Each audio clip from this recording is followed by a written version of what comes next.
You're listening to the Cam Books podcast with your hosts, Cameron and Trisha McManus. We're now diving into Canto 17. That's right. And before we start, I want to say if you like this podcast, if you like what you hear, please do on whatever you listen to us on, whether it's Spotify, whether it's YouTube, or it's Apple Podcasts, please give us a rating. It does help. It makes us show up more on searches so more people can enjoy this. And of course, if you don't like what you're hearing, then of course don't give us a review at all. Why would you even think of doing such a thing? Indeed, why have you listened to 17 whole cantos if you didn't enjoy the podcast? Why are you here? Indeed. Okay. Today's Dante Daily is Love What Is Real, Not What You Wish Were Real. That's right. That's a very interesting one. Yes, well, it's appropriate because in this canto we are finally going to leave the subcircle of the violent against God. It's going to take a little while. We won't get there to the very last line. And then we're going to move now into the 8th circle of hell, the circle of fraud. This is the last transition canto. This one I really like. It seemed like I was watching it and I kind of felt like I was watching like an adventure playing out. Like it was action-packed. Things were happening It's quickly. very cinematic and visual. Yes. Like he's spending a whole canto for you to just kind of take in the hellscape. A good half of this is just them flying and looking at stuff. And you can see why... on the Instagram page, we've been sharing some of the art of Gustave Doré. You can see why the art's so good. The source material really lends itself to this. Dante really, in the poetry, wants you to see hell. I find that people who've read this book rarely can quote it, but they can always vividly describe it, because it's just that kind of poem. You can see it so well. The imagery. Okay, hold on to your hats. Canto 17. Behold the monster with the pointed tail, who cleaves the hills and breaketh walls and weapons. Behold him who infecteth all the world. Dante here is describing Geryon, who is in Greek mythology, a sort of three-bodied beast, but Dante's very much made him his own creature, and he's made him into an icon of fraud. So, like any icon, it's meant to be contemplated. So we'll pause here and think about what he's saying. The descriptions of this monster are really meant to be descriptions of lying. So it's the monster with the pointed tail, so that, a sharp point, it can easily get in through a small opening in your armor or in your skin.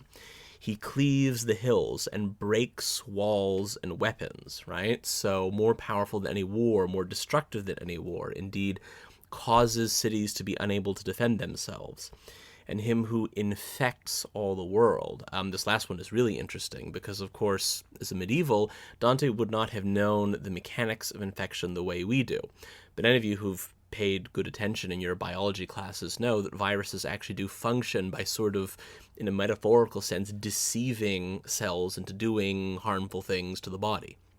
So, in essence, this is really the thing to think about. Dante's making some bold claims. He's saying lies are more destructive than war. They're more destructive than disease. That they're like a virus, but a virus of the mind. They get in through any opening, are very hard to root out. And he's not just saying this dramatically. The best way to understand Dante here is that he means this as a serious point. He really does mean that dishonesty, fraud, is actually more dangerous and more horrible than mass slaughters and so on, essentially because it's really the cause of those things. Thus unto me my guide began to say, and beckon him that he should come to shore, near the confine of the trodden marble. And that uncleanly image of deceit came up and thrust ashore its head and bust, but on the border did not drag its tail. The face was as the face of a just man. Its semblance outwardly was so benign, and of a serpent all the trunk beside. 2 paws it had, hairy unto the armpits, the back and breast, and both sides it had depicted or with nooses and with shields. Now we have a better description of the beast, which again, as an icon of fraud, is worth contemplating. So the tail is that of a scorpion. The body, as we'll see, is kind of a mix between a lion and a dragon. Lots of sort of powerful, heavy paws, but a sort of serpentine, reptilian appearance. And of course, he's got wings, as we'll see. He's also got a lot of hair, and the hair seems to somehow form like heraldry, right? He's talking about shields and nooses. Think about a coat of arms. So he's decorated. He looks artistic on the side. But most importantly, he has the face of a just man. So what's being said here? Well, first of all, that lies, especially the most effective lies, they appear to be just the opposite of themselves, right? Lies present themselves as truths. That's how they work. And yet, past that nice face, they're poisonous, right? The tail. They're powerful and destructive. The lion is a feared wild animal in the Middle Ages. They're fast, right? That's what the wings mean. As you've probably heard that old saying, a lie can be halfway around the world before the truth has a chance to get its pants on. And that really is the thing that Dante is trying to get. Some of these things are cliches, but I invite you to really listen to them as if for the first time, and then consider, I mean, is this really so? Is, in fact, lying the main source of harm in the human world? With colors more, groundwork or broidery, never in cloth did Tartars make, nor Turks, nor were such tissues by Arachne laid. As sometimes wherries lie upon the shore, that part are in the water, part on land. And as among the guzzling Germans there, the beaver plants himself to wage his war, so that vile monster lay upon the border, which is of stone and shutteth in the sand. His tail was wholly quivering in the void, contorting upwards the envenomed fork, that in the guise of scorpion armed its point. Note the emphasis on that quivering tail as though it's ready to strike. Dante's not entirely safe here. At a plot level, this is a horrifying beast and might kill him unless Virgil convinces it otherwise. But spiritually speaking, he's about to enter into the 8th circle of hell, the circle of fraud. And the point is that lies are dangerous and poisonous, and it's not safe to be around them. So Dante undergoes some spiritual danger here. He's going to be talking to a lot of liars. He might buy some of what they say, and that could cause him problems. The guide said, "Now perforce must turn aside our way a little, even to that beast malevolent that yonder coucheth him. We therefore on the right side descended, and made 10 steps upon the outer verge, completely to avoid the sand and flame. And after we are come to him, I see, a little farther off upon the sand, a people sitting near the hollow place. Then said to me the master, So that full experience of this round thou bear away, now go and see what their condition is. There let thy conversation be concise. Till thou returnest I will speak with him, that he can see to us his stalwart shoulders." What's happening here is that Virgil is going to negotiate with this monster to allow them to ride on his back. At the same time, Dante notices a group of sinners in this still 7th circle of violence that he hasn't spoken to yet. So Virgil advises, so as not to waste our time, why don't you go over and briefly see what's going on with those sinners, and in the meantime, I'll negotiate our passage. Thus farther still upon the outermost head of that 7th circle all alone, I went, where sat the melancholy folk. Out of their eyes was gushing forth their woe. This way, that way, they helped them with their hands, now from the flames and now from the hot soil. Now otherwise in summer do the dogs, now with the foot, now with the muzzle, when by fleas or flies or gadflies they are bitten. When I had turned mine eyes upon the faces of some, on whom the dolorous fire is falling, not one of them I knew, but I perceived, that from the neck of each there hung a pouch, which certain colour had, and certain colour blazon, and thereupon it seemed their eyes are feeding. And as I gazing round me come among them, upon a yellow pouch I azure saw, and had the face and posture of a lion. Proceeding then the current of my sight, another of them saw I, red as blood, Display a goose more white than butter is. So some interesting things are happening in this one in particular. So what we see is this. On the one hand, it's the same punishment that the sinners of Sodom had, which makes sense because we're in the same circle, right? There's the flaming sand, they're trying to put it out. But on top of that, we see these pouches sort of attached or almost intertwined with their bodies, and their eyes are feeding on them. Whatever this means, Dante doesn't quite clarify. And then as Dante looks at the pouches a little more closely, we see that they're decorated with these kind of animal images.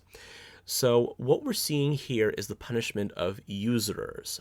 Those animals are actually the symbols, the sort of coat of arms of major Florentine families that got rich off the practice of usury. So that's who these guys are. They're quite literally the purse holders for their families, and they lent out money at interest, and that's what put them here. Now, this is going to seem like a really odd juxtaposition to a modern mind. Like, what on earth are these people doing here? How is this being violent against God, rejecting the order of nature? In order to understand this, I do need to give a brief explanation of why it is that medieval Catholics thought usury is wrong. For those that want to get more into this subject in depth, we're going to actually post an ebook on Instagram that I very, very strongly recommend. It's really readable. It's done just as questions and answers, and it does explain it. But for our purposes, I'll give a simplified version. Okay.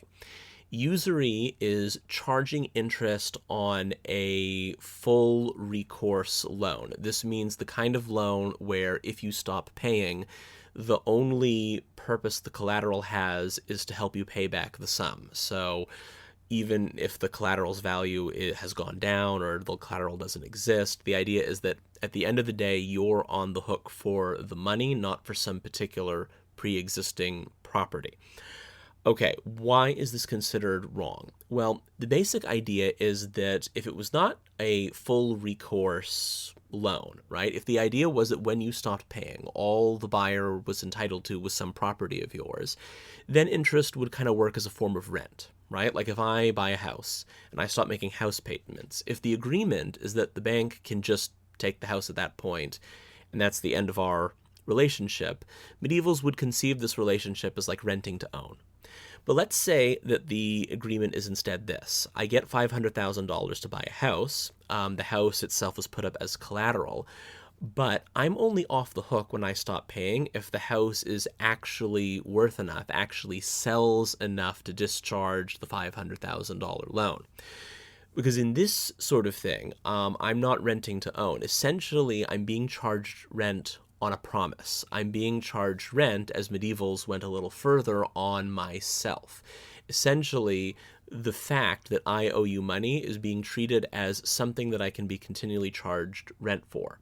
So St. Thomas Aquinas referred to this in his condemnation of usury as charging money for nothing. But the more popular preachers of the age would talk about it as basically owning slavery shares in a person. Those of you who are familiar with the Shakespeare play The Merchant of Venice might be aware that it centers around a loan agreement where the collateral is a pound of the main character's flesh. That isn't just a grisly image. It's really how a lot of people conceived what usury is. You're buying a part of the person. Okay, so that's why it's wrong. What does that have to do with rejecting nature? Well, essentially, in poetry and in discussions of this sort, the medievals would kind of look at the world this way. God constructed the world so as to produce real wealth. So you can plant an apple tree, and then just on its own, from the sun and the rain and the things God provides, it produces not just fruit, but it also produces seeds. So the earth, as the Old Testament, I think it's a psalm, puts it, yields its increase, right? Just through sheer gratitude, through sheer abundance, God just made things such that they can produce more of themselves naturally by their own nature. Man-made money is not like this. It doesn't just produce more of itself naturally, right? You can't just plant dollars in the ground and have them grow. And one of the things that made usurers so hated was that they seemed to twist the natural order of things, in that they made artificial money grow for them as though it was crops, as though it was a real, actual wealth-producing thing. So that's where the violence against nature comes. In the medieval mind, the usurers are not content with the world as it is, where the proper way to make profit is through real stuff. They are trying to make an alternate world where you can grow profit through sheer willpower, through sheer artistry of man, through sheer financial wizardry. And that is basically the idea. So it's why they're next to the sinners of Sodom. If you like, the sinners of Sodom reject nature in that they treat men as though they're something else. The usurers treat wealth as though it's different than it is. And the reason Dante's ending with the usurers is that we're about to enter into the circle of fraud. And again, our Dante daily is love reality as it is. That is really the defense and the problem that centers around fraud. And one who with an azure so and gravid, emblazoned had his little pouch of white, said unto me, What dost thou in this moat? Now get thee gone, and since thou art still alive, know that a neighbor of mine, Vitaliano, will have his seat here on my left-hand side. A Paduan am I with these Florentines. Full many a time with thunder in mine ears, exclaiming, Come the sovereign cavalier, he who shall bring the satchel with 3 goats. Then twisted he his mouth, and forth he thrust his tongue, like to an ox that licks its nose. So we see from the speech that this guy really liked being the family loan shark. He enjoyed the power he had over the Florentines and enriching it. So in a sense, being a usurer is his highest good. And in a really bizarre and uncomfortable way, Dante is suggesting that his fate is that in some indefinable way he gets what he wants. The purse is now a part of him. It's sort of grafted into his body in some way, and he spends all of his eternity just feasting on it with his eyes, looking at it in some sort of adoration. And there's also 2 ironies that Dante bakes into the punishment. So first of all, note in that speech the kind of contempt for, these fools, because they were happy to see the loan shark. Well, surely they were, prioritizing short-term gain, but not considering the long-term consequences. Well, same thing as for usurers, right? They prioritize the short-term gain of making money off their fellow men in this way, but now he's suffering the long-term consequences. But also, the reason that they thought usury was wrong was that kind of pound of flesh idea that you're buying a part of a person. Well, now the purse is somehow grafted into his person. He sort of made himself part of the family share portfolio. It's a really bizarre and deliberately so twisted way of exploring what it might mean to get what you want in hell. And fearing lest my longer stay might vex him who had warned me not to tarry long, backward I turned me from those weary souls. I found my guide, who had already mounted upon the back of that wild animal, and said to me, Now be both strong and bold. Now we descend by stairways such as these. Mount thou in front, for I will be midway, so that the tail may have no power to harm thee. Such as he is who has so near the ague, the quartan that his nails are blue already, and trembles all, but looking at the shade. Even such I became at those proffered words, but shame in me his menaces produced, which maketh servant strong before good master. I seated me upon the monstrous shoulders, I wished to say, and yet the voice came not, as I believed, Take heed that thou embrace me. But he who other times had rescued me in other peril, soon as I had mounted, within his arms encircled and sustained me, and said, Now, Geryon, bestir thyself. The circle's large, and the descent be little. Think of the novel burden which thou hast, even as the little vessel shoves from shore, backward still backward, so he hence withdrew, and when he wholly felt himself afloat, There where his breast had been, he turned his tail, and that extended like an eel he moved, and with his paws drew himself the air. A greater fear I do not think there was, what time abandoned Phaeton the reins, whereby the heavens as still appears were scorched, nor when the wretched Icarus his flanks felt stripped of feathers by the melting wax, his father crying, "An ill way thou takest." For the rest of this canto, Geryon is just going to be flying in slow circles to try to bring Dante and Virgil down to the next level of hell. There's something to note about that already. We'll see that Geryon is not used to carrying something real like Dante on his back. That's why it's difficult. But Dante, as he gets on, feels fear, and he compares his fear to two mythological characters. One is Phaeton, and the other is Icarus. I'll tell the story of both of them, and then we'll see why he's bringing them up, because they actually demonstrate the Dante daily. So Phaeton was the son of a god, but his friends didn't believe him, so he asked his father to give him the reins of the chariot of the sun so that he could prove his awesomeness to them. Unfortunately, Phaeton was not strong enough to actually do this. The horses just went wild throughout the sky, the earth was scorched, damage was done, and he falls to the earth. Icarus is a story that probably more of us are familiar with. He and his father get locked up by King Minos, and to escape, his father, Daedalus, makes them wings made of feathers and wax, and he warns him, don't fly too low, close to the water, but also don't fly too high, because if you go too close to the sun, the wax will melt. Once they're flying, Icarus is too excited, he can't help himself, so he flies as high as he can. The wax melts, and he falls into the sea and is drowned. Okay, why these two figures? Both of them actually demonstrate the Dante daily. You need to love what is real, not what you wish would be real. That's the sort of long form of it.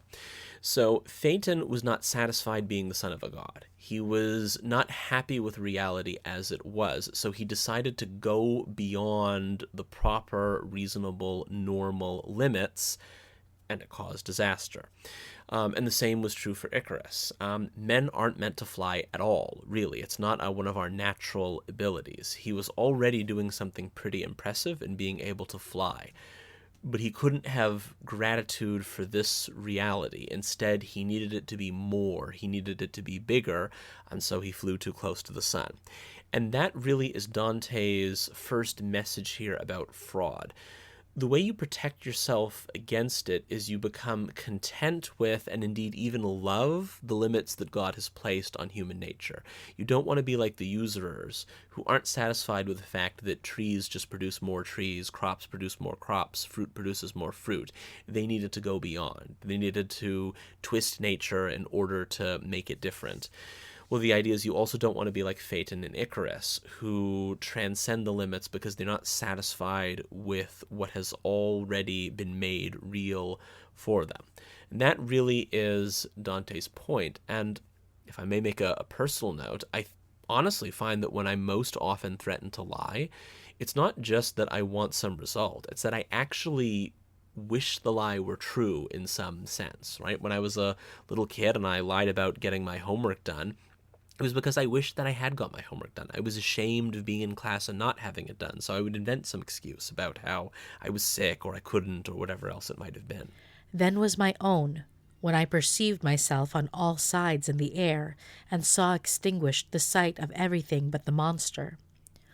Onward he goeth, swimming slowly, slowly, wheels and descends, but I perceive it only by wind upon my face and from below.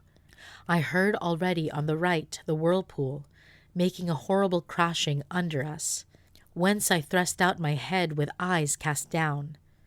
Then was I still more fearful of the abyss, because I fires beheld and heard laments, whereat I, trembling, all the closer cling.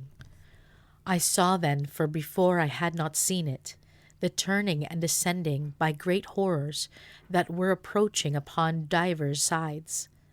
As falcon who has long been on the wing, who, without seeing either lure or bird, maketh the falconer say, Ah me, Thou stoopest, descendeth weary whence he started swiftly, thorough 100 circles and alights, far from his master, sullen and disdainful. Even thus did Geryon place us on the bottom, close to the bases of the rough-hewn rock, and being disencumbered of our persons, he sped away as arrow from the string. With that last line, Dante's suggesting two things. First of all, how fast lies travel normally, like an arrow from a bow. But secondly, that what weighed the beast down was that, unlike in normal circumstances, it had to be attached to something real. It had to be attached to the real physical Dante. This, by the way, is why we have the Dante Daily. Love what is real, not what you wish would be real. Because at a fundamental level, you're real. You exist precisely because God loves you as you really are, and not some other possible version of you. So then, okay, so I'm thinking about how we can either beat ourselves up because we're not living as the ideal, or we can be in denial about who we are and completely ignore the beauty of what is. Precisely. In fact, I liked that idea of we can be in denial about who we are, because one of the first sets of souls that we're going to encounter in the upcoming cantos are people just like that. They're trying to live their eternity, making the flattering lies about themselves real. So, Hun, I wanted to ask you a question. Okay. Because the opening lines of the canto were Dante making a very dramatic sounding statement about how basically lies cause all the problems in society, right? It's Geryon is the beast with the pointed tail, the beast that destroys weapons, overthrows cities. I'm quoting from memory. I mean, you work as a marriage and family counselor. Do you find that that's so? How do you see the effects of lies on people's mental health, on their relationships, and so on? Is there anything to this? Are lies the main source of the problem, or some inability to accept the truth? I wouldn't say that it's necessarily the source of the problem. The problem is the problem. But I think lies are a reaction to a problem. Let's say if somebody it's essentially a malcoping. If somebody is in denial about something, it's because they're trying to avoid reality. They're trying to avoid something that's difficult to accept.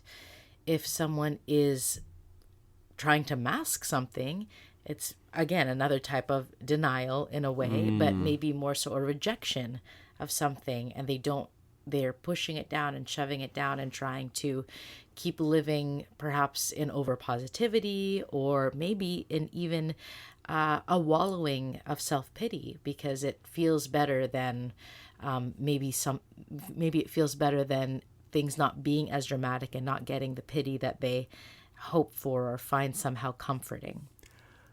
I am beyond tempted right now to just spoil all the rest of it and say, let's just do it, because that is the circle we're entering.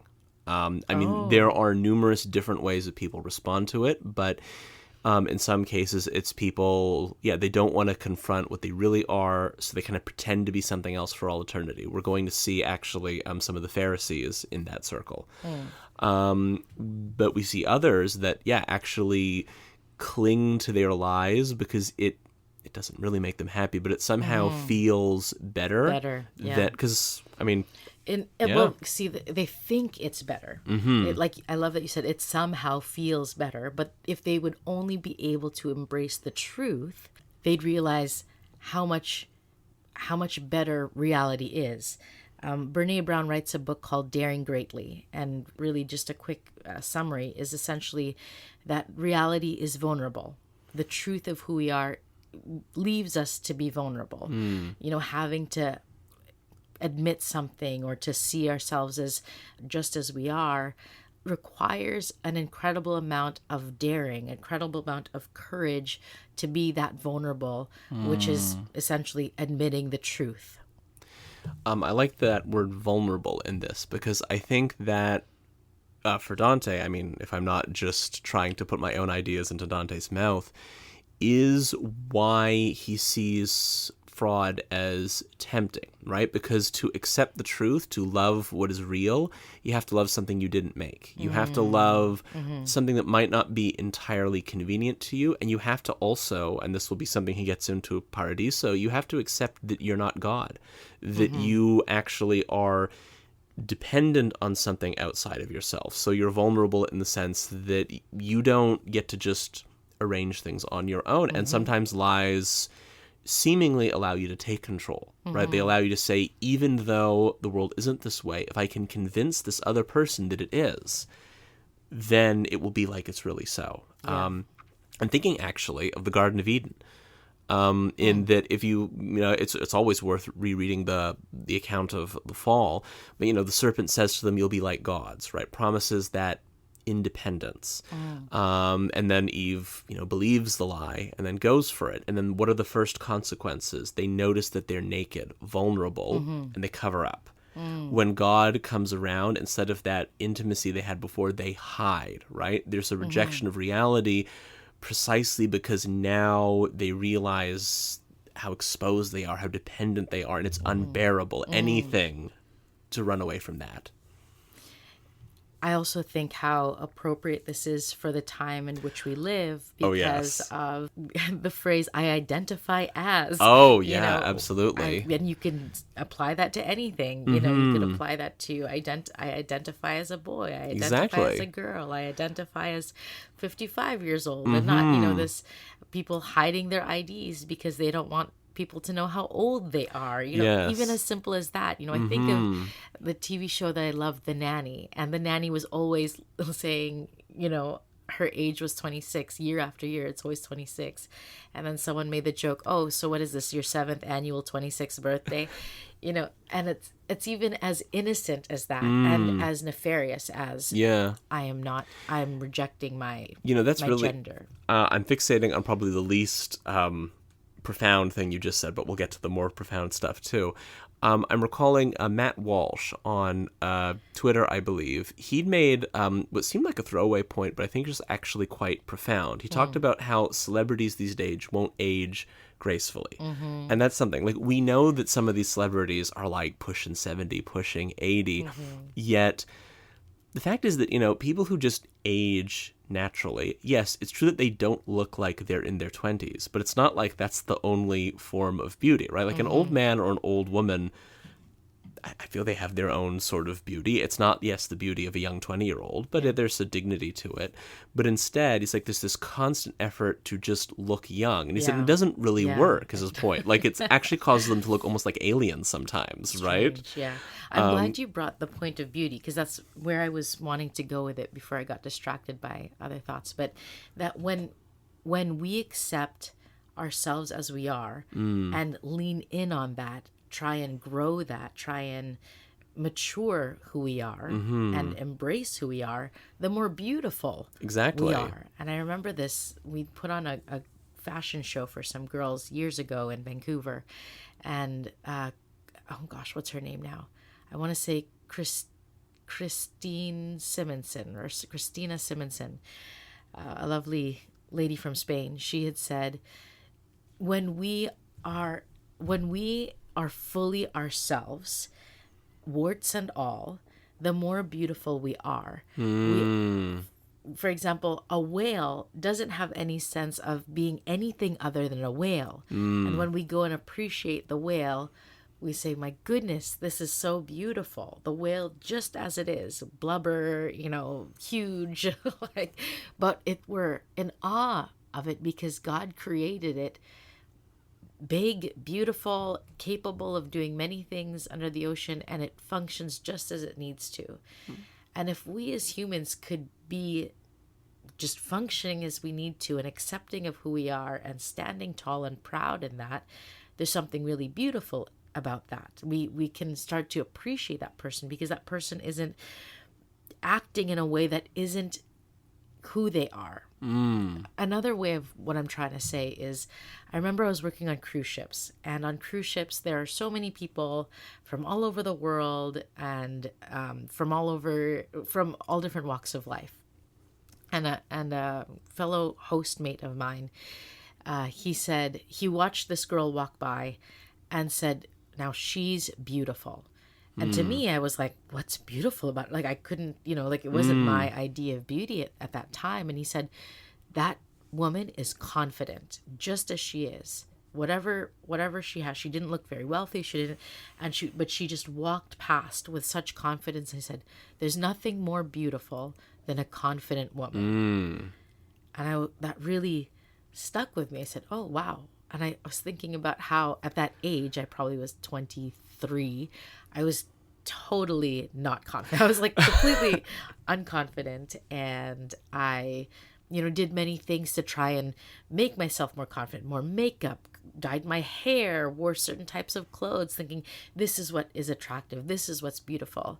But when I stripped that all down and left ships and, really let what he said settle in me and try and what is confidence? Okay, I can act confident, but confidence comes with, I think, a greater confidence, and a true confidence comes in when we finally accept who we are and love that. Yeah, wow. Appreciate that. I mean, honestly, I didn't see this particular woman walk by. I'm sure she didn't look remotely as good as you, hon. But no. This is how he is in real life, ladies and gentlemen. Yes, that's really true. But the thing is that, yeah, I mean, frankly, I think that is, because, man, generally speaking, what makes women attractive, right? And indeed, I think I might put it the other way. So, I mean, male listeners, be careful not to be uncharitable with this, but think of the last time you saw a woman that you found really unattractive, like to the point that you were a little repulsed. Aren't you thinking of someone that was trying to be someone else, right? Maybe someone that was wearing an outfit that was just not made for that body type. Maybe it was someone who was, again, pushing 70, trying to look like they were 16, whatever it might have been, right? Generally speaking, when you see someone who, loves themselves as they really are, that to me is what confidence really is. And I love that you mentioned acting confident, because so often when, I know, for example, when I was in the dating world and I was waiting to meet you still, I had heard that you're supposed to be confident. And the funny thing is, and I suspect that, ladies who are dating will know this, there's actually nothing less confident than a guy who has read that men are supposed to be confident and is like putting all his effort into being confident on these dates, because it's a lie. Because that the guy doesn't possess these qualities and is in fact riddled with non-confidence because he's trying to be someone else. It's the confident guys are, I think, as far as I can tell, because it was only when I finally settled down that for some reason you said yes to me. And it was precisely because you had apologized for, that was like the first, stone that was, the first score that was being made for you when you had said something which you explained was trying to be confident. Yes. A guy who's decisive. Da, da, da, oh, yeah, and so cool and so all of that, cool. right? I don't care what you say. And I was so hurt by it. So we had kind of distanced ourselves. I had distanced myself from you, and you had reached out at New Year's. This is a story.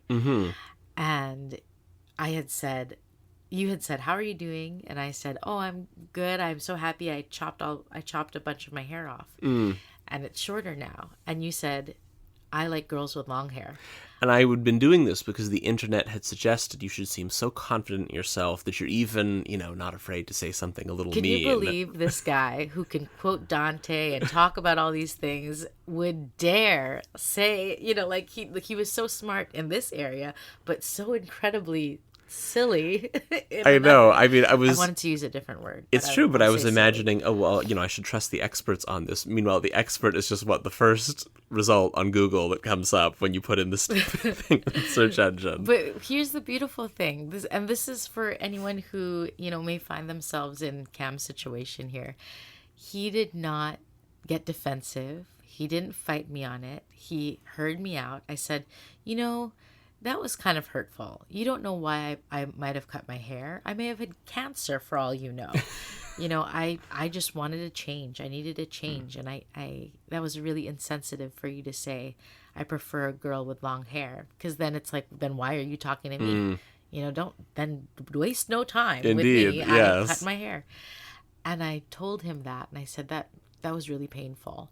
And he took a little while. I could see the 3 dots moving and then stopping and moving and stopping as he's trying to formulate some text message. And, between that time, the moment that he said that, and I had said my piece, I had gone out with a girlfriend for dessert somewhere in Vancouver, and I was lamenting to her, like, and she said, okay, waste no more time on this guy. Clearly he's an idiot. Like, don't spend any more time with him. And that evening I get this long, beautiful text message that said, hey, you know what? I'm sorry. First off, I'm sorry for what I said. I really took to heart what you were saying about how this was hurtful and how, more than anything, the main part that really got me was you said, more than anything, if nothing else, if you stop talking to me from here on out, that's totally fine. It's your choice. But I realize now what a gift that this experience was, because it made me realize how incredibly selfish I am. Not was it selfish? No, how incredibly how unthoughtful Yeah. I am. I don't remember exactly what I wrote. I mean, I might have written selfish. But I think that actually was an occasion for change in me. And I think when we did start seeing each other again, I think it resulted in confidence later on, simply because I was no longer thinking about, will this impress her?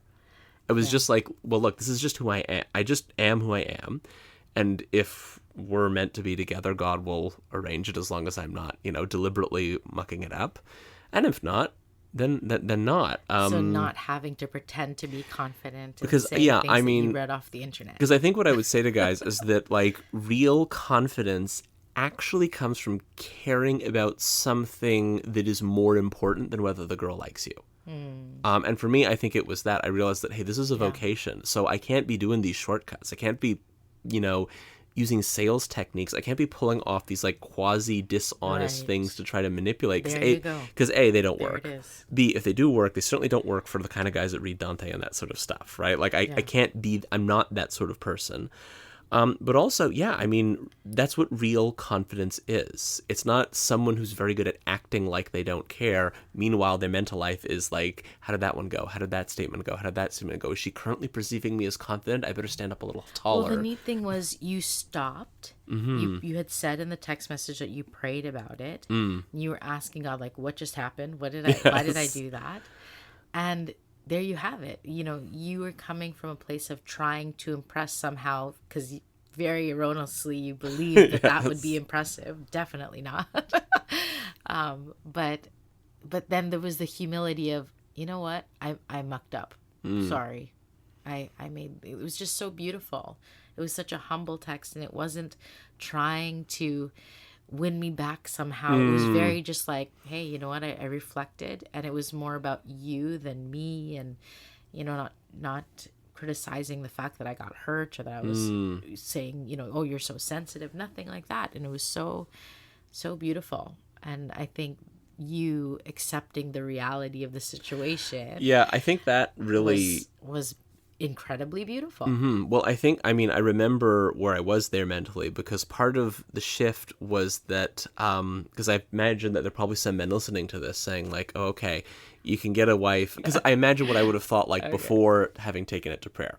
I would have heard a story like this, and I would have said, okay, so the way that you win a girl back when you have upset her is that you need to construct the message so it sounds like you're not trying to win her back. Quite honestly, you have to actually not be, you have to be a normal human being. You have to actually just relate to people like human beings. You have to actually love what is real. I think what really worked, and what does work in general, and this is what I do in my work, is to help people really hear the other person. Yes, precisely. To really go understand and reflect back, oh, this hurt you because. And then the other person goes, oh, you get it. Yes. Okay, and I'm not up against this complete massive wall that doesn't understand, and there's no point in climbing And it. this is the key point. It cannot be, oh, this will make people like you. You Right. cannot It's not- instrumentalize this. You have There to you go. actually want to know what the other person is saying. Yeah. And that's the thing. That frankly, to quote unquote win people back, you have to not want to win them back. You have to want to tell them the truth. Loving freedom. Yeah. I understand where you're coming from. I get it. I'm sorry for my part in it, and you are free. Yeah. You can, and that was the most beautiful thing for me, because I was, in so many other experiences in dating, it was always some sort of game. Yeah. I was about And to I was just like, say, I yeah. don't want to play the game. Like, I just want to be with somebody that can be honest and reflective and get me and make it safe, and so that we can be safe and interacting together. And and I'm careful with the word safe, like comfortable. Yeah. You're my person. But I think there's a kind of safety. I mean, this was something I noticed from like day one. Once we got married, I realized just how blessed I was, in that, yeah, you didn't play games in the sense of, I forget, we had some little altercation or some little thing where we both annoyed each other. I don't remember. Well, I mentioned this not because I'm trying to, I actually don't remember what it was. Oh, okay. But what I do remember was that we both really had some fault in it. And naturally, I was expecting going into that, okay, there's going to be some one-upmanship thing, because that's how people usually approach these things. But instead, you just immediately owned your part in it. And you didn't even say, and now you need to own your part. I mean, I did, and I think you would have been rightly annoyed if I hadn't bothered to say, okay, so it's all your fault. But the point was, I noticed that how you approach these things was that you were vulnerable. Like, that you were actually just thinking, okay, here's the truth. This is what I was thinking. That was not okay, and that's why I did this thing. And there we are. And that, I mean, it's not safe in the sense of like, oh, everything was la-di-do. But it was safe in the sense that it made it safe for me to do the same thing, because I could see she's not playing games. This is not part of some elaborate strategy to get what she wants for 18 conflicts down the road, right? Like, oh, I'll admit now, but then I'll never admit one later on. I could just see this is how you were. You just, when something would go wrong, you would actually try to think about what was true, right? Like, what truly, even if it was a small bit, happened, was my part. Because I think I had the bigger part in it, whatever it was. What astonished me was that it was very obvious it was more my fault. And you just admitted what part of it was your fault, as though like that was just an ordinary thing to do. That's what people do, and you didn't even seem to be particularly waiting for anything from me. You're like, well, that's just how you deal with these things. Well, I think that speaks to you just being very safe for me, that I can be vulnerable in that way to say, hey, here's my part. And I think that is, what Sue Johnson is the co-founder of Emotion Focused Therapy. And she wrote a book, Love Sense and Hold Me Tight. And there's a Christian version called Created for Connection. These are fantastic books. If you haven't read them, pick them up. I highly recommend them, whether you're in a relationship or not. But essentially, she loves to use the idea of tango. And tango is a dance where there's no talking, but you have to be very receptive and open to the feedback of the flick of a wrist or the movement of a foot, knowing we're going backwards or sideways. And in relationship with anyone, we are constantly dancing around each other. We're moving in response to one another. But if we're moving in reaction of one another without really thinking about what's going on and being engaged in that dance with each other, it looks horrible. It looks like someone's pushing me around and I'm just, or I'm fighting back, or, it looks a mess. So if you have that idea in mind, it can be very freeing to go, okay, I am not just reacting to everything around me, trying to survive. I'm responding to everything around me because I'm engaged with the things around me. I'm aware of what's happening. I'm aware of myself. I'm aware of my partner. I'm aware of our children. And now I can make decisions about what's going on, rather than everything's coming at me and it's so difficult. And, it's like, okay, my kids are bored. My husband is overworked. I'm exhausted. Let's let's move through this together as a unit, peacefully. This to me is it's very Dante. I mean, let's put it this way: we're doing a canto where we're getting introduced to fraud. The obvious place to go with that is it's the fake news era. It's the misinformation, and I mean we'll probably talk about that. But I think actually this is his more basic point. You need to love what is real. That buzzword now, being present, that's what that means. Because think about what not being present is. It means really thinking about things that are not present all the time, right? Your head is somewhere It else. often means, and this is where I think a lot of what you might call domestic unhappiness comes from. It means constantly comparing your real family life, your real marriage, your real day-to-day life to this kind of fantasy thing that you wish would be real, right? Yeah.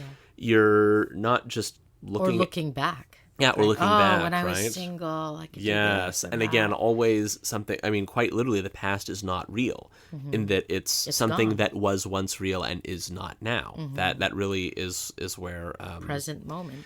Yeah, well, I mean, that's, without getting too philosophical, Dante's very much in Aristotle's tradition, and Aristotle is a presentist, and that his philosophy is that the present is what really exists. All the past are just things that were once true. Okay, so what is present is what's real because it's what exists right now. It ends up being a relevant position in like time travel, right? So it's kind of like saying it was real. Yeah. And this is real right now in this moment. Yeah. Okay. What's interesting is that based on that, that's why St. Thomas Aquinas argues that God cannot change the past. It's not a limitation on God, but he's saying it's... Well, that's the freedom. He says it's a misunderstanding of what the past is, right? That God, even if we imagine God doing things, it will still be true that at some point X was true. The idea is it's not a limitation on God's power that God can't make that so. It's like that doesn't even make sense. Yeah. Well, isn't that so funny that I think the world is obsessed with time travel.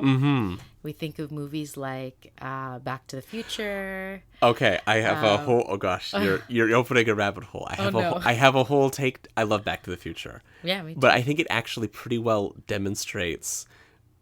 See, I don't know why we're... chaos. Well, we'll put it this way. No, I mean, it's beauty, right? Yeah. If we're talking... Well, beauty, we touch now on beauty...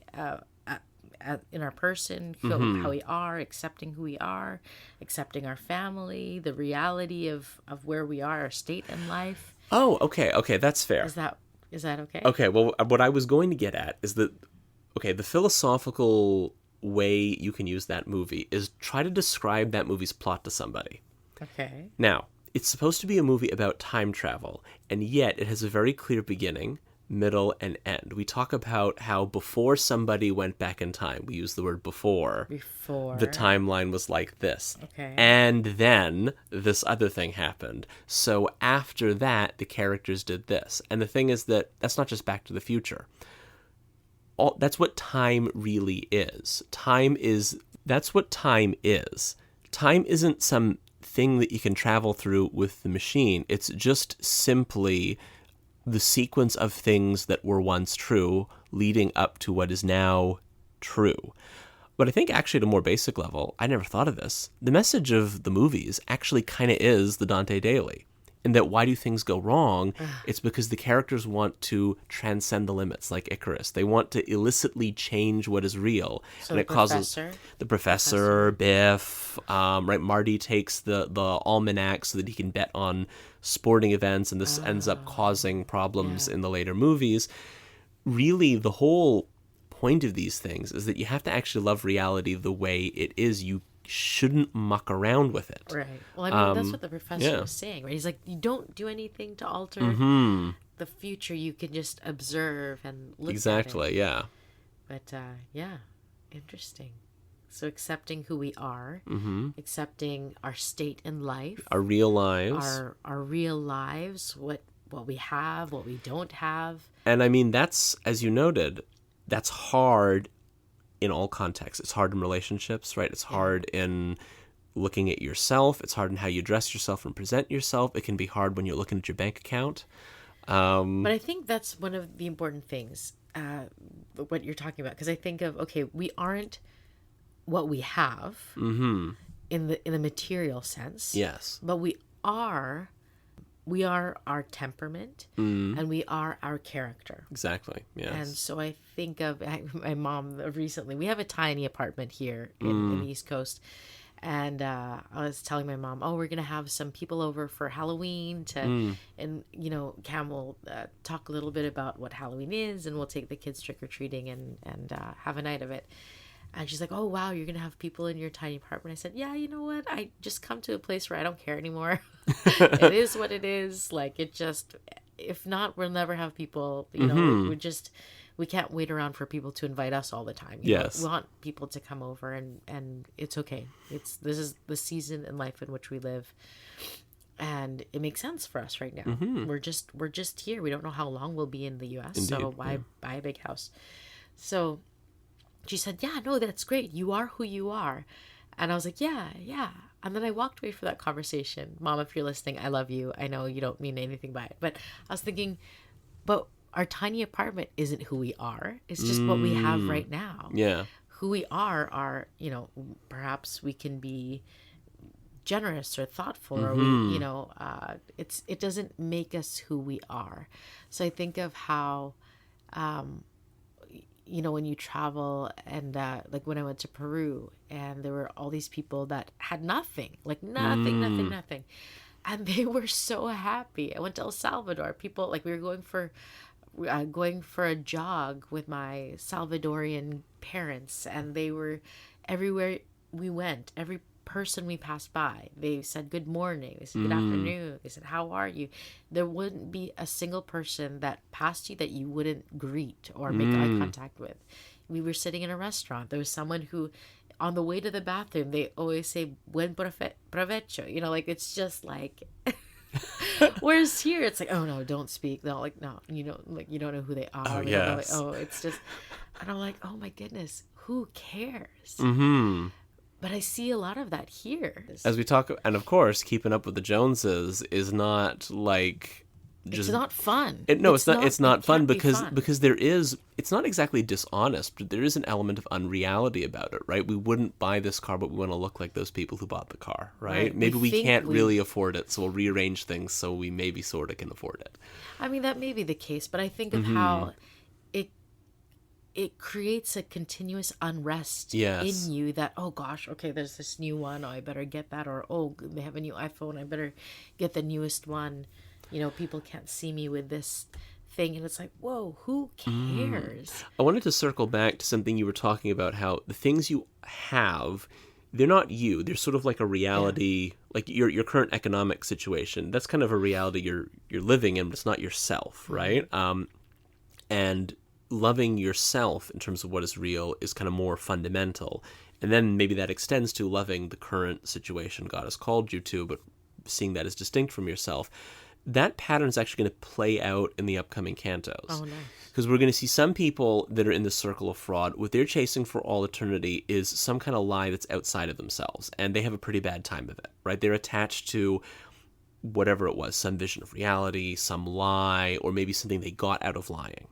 But probably the most memorable, chilling part for me, and I won't spoil it, I'll just circle back when we get there, are a group of people that are fundamentally attached to a lie about themselves. And it's the eeriest, I can't say it's the eeriest part of the Inferno, there's too many contenders for that. It's certainly one of the eeriest parts of the Inferno. It's a really memorable, different than any other punishment, and what they're doing is trying to live as their false selves for all eternity, but they can't do it. They can project the nice looking outward image, but they don't have the strength to sustain it inside. And it's I'm keeping it abstract because I don't want to spoil it for us. I know, I'm sitting here kind of like, where so this will be okay, I'll tell you what it is, but not the punishment. We'll see that in the circle of what he calls the hypocrites, but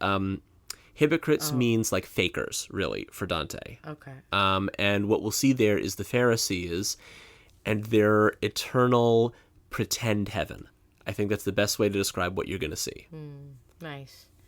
Okay, I kind of want to, before we go into the song, just kind Yes. of emphasize or maybe go a little deeper on the love for self. But we also have to mention that we can't just love ourselves in an unhealthy way. No, No, of loving course. ourselves, accepting ourselves is is doesn't come without work, in the sense of we should still be continually working on ourselves, just like lying, right? Just like this fraud piece. It's like, well, I love myself, and so I want to have what I think is quote unquote best, or to, keeping up with the Joneses. So I'll commit some tax fraud. Yeah. So I'll have some money, and I'll, it's part of loving myself that I do this. And it's like, ooh, no, you're selling your soul. Yes, So precisely. it's this love of self in what is the highest good, Yes. what is the best for us. But to really love yourself well, Is to you will have what's good. to know what's good. You have to, one, know what that is, Yeah. seek that, learn it, grow in it,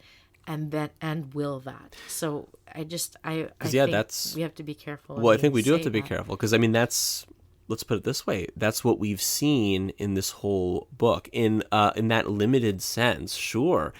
All these people in the Inferno, they love themselves and that they will for themselves what they take to be the highest good. The problem is they're wrong about what the highest good is. Right, And then that exactly. is what makes the love a problem. Yeah, a big problem. So what's the song? So the song, I found this just from Googling. It's a fairly recent... Googling. Sorry. Googling. How googly? You googly. So the song is called Debt Collector. It's by this guy, Geryon. It's an interesting song. I'd never heard of this guy before. I haven't particularly researched him. But the song I thought is appropriate on a couple levels. One, we just were with the usurers, so it makes sense to have a song about debt. But also... he describes it in very much afterlife terms as like your lies are coming home to roost, that you can con your way for a while, but eventually the debt collector comes and you can't avoid it. I have no idea if this guy's Christian. But if he isn't, he unknowingly is using a very Christian image that you can't run from the truth forever.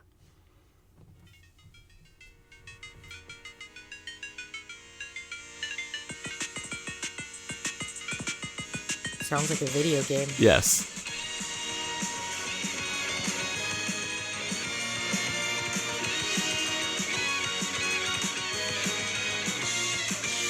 It's all catching up to you now. Hope you can run. 'Cause soon your past will come and drag you. You skipped your way to heaven.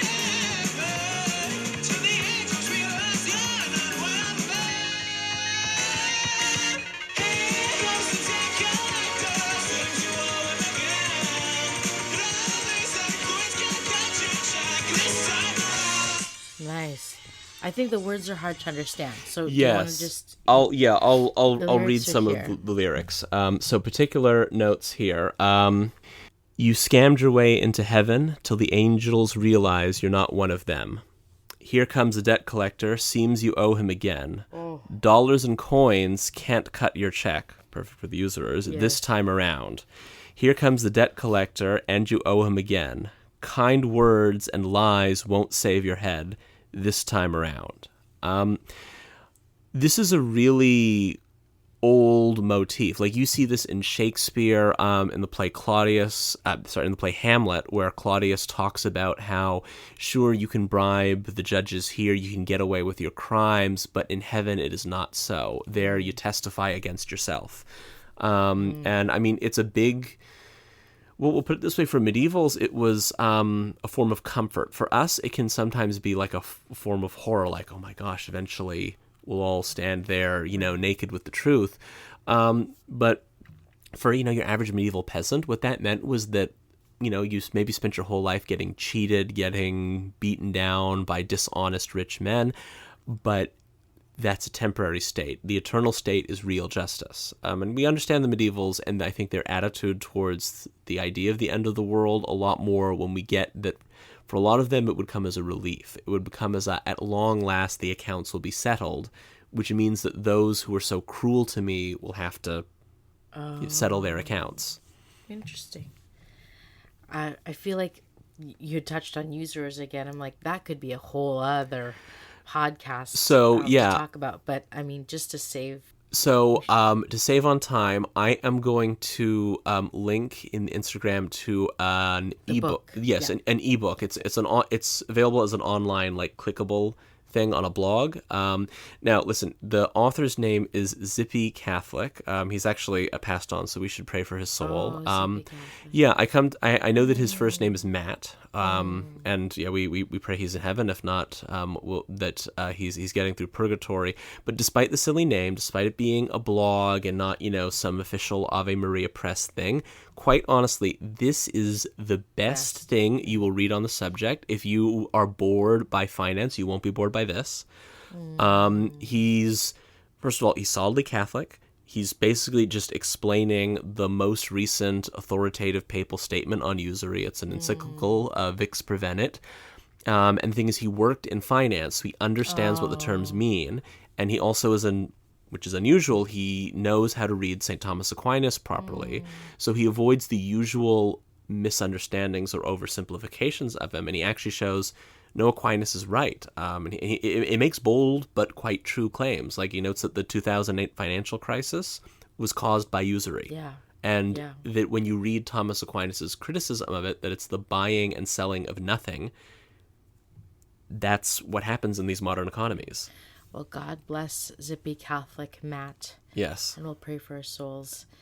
It is November. Yes, it's the month of the Holy Souls. We're not yet into Purgatorio, but Dante took it very seriously, and we should too. Let's pray for those souls, and get more saints into heaven praying for us. May they rest in peace. Amen.